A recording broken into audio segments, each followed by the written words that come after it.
Doctor Sreevarma ஆயுள் தரும் ஆயுர்வேதா அறுவை சிகிச்சையில்லா குணம் ஆயுள் கால நிவாரணம். Yesterday courier private limited domestic international cargo உங்கள் இல்லம் தேடி வந்து கொரியர் புக்கிங் டெலிவரி செய்து தரப்படும். இன்றைய முக்கிய செய்திகள். திமுக நிர்வாகிகளுடன் முதலமைச்சர் மு.க. ஸ்டாலின் 8வது நாளாக 1-to-1 ஆலோசனை. திருச்சி மாநகராட்சியில் நிர்வாக சீர்கேடுகள் உள்ளதாக இபிஎஸ் கடும் கண்டனம்.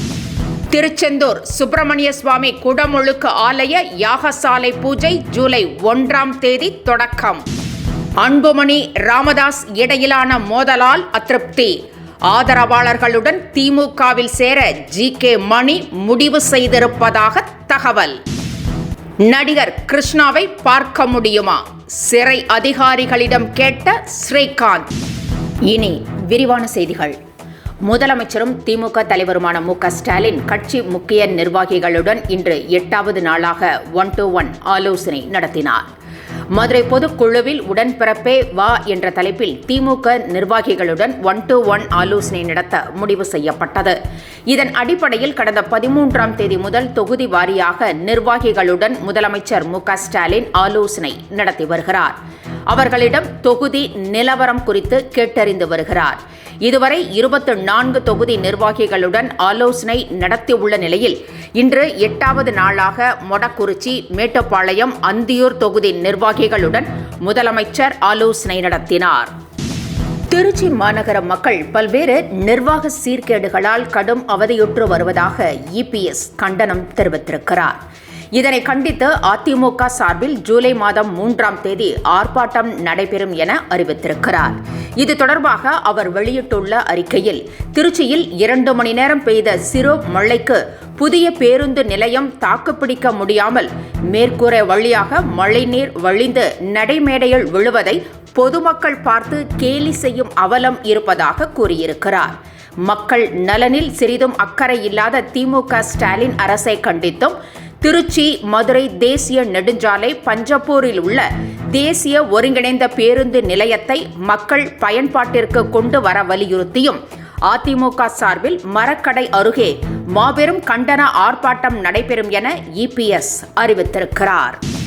திருச்செந்தூர் முருகன் கோவில் குடமுழுக்கு விழா ஜூலை மாதம் 7ஆம் தேதி நடைபெறவுள்ள நிலையில் மக்களுக்கு செய்யப்படும் அடிப்படை வசதிகள் குறித்து திமுக எம்பி கனிமொழி ஆய்வு செய்தார்.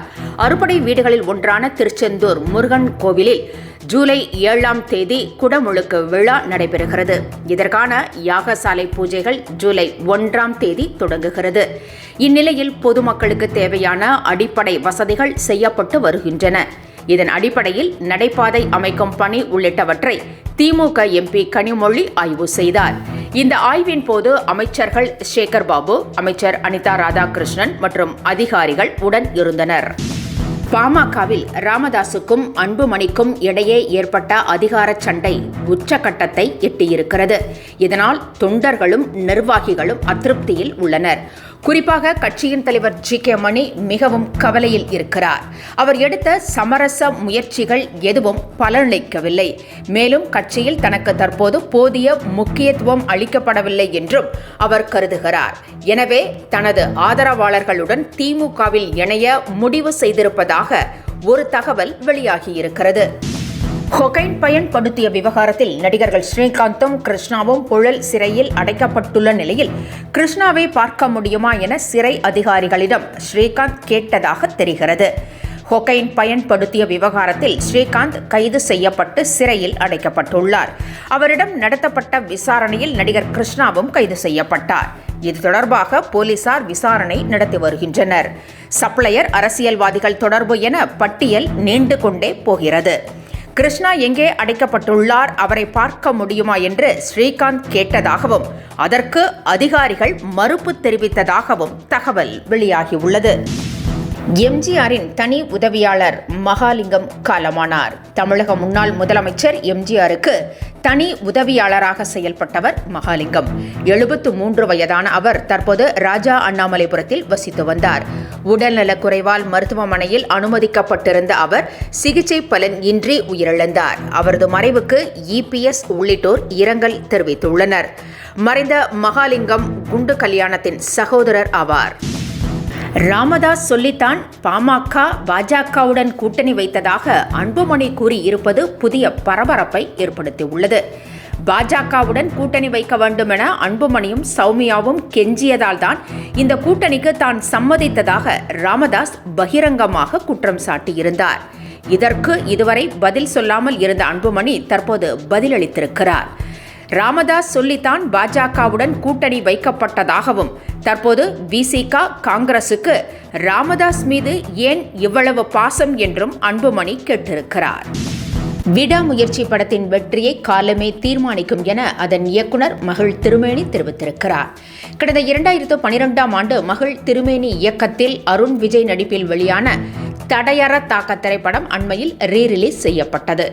இதனை இயக்குனர் மகள் திருமேனி பார்த்தார். 13 ஆண்டுகள் கழித்து விடாமுயற்சி வெளியானால் பிளாக் பஸ்டராகி இருக்குமா என கேட்கப்பட்டது.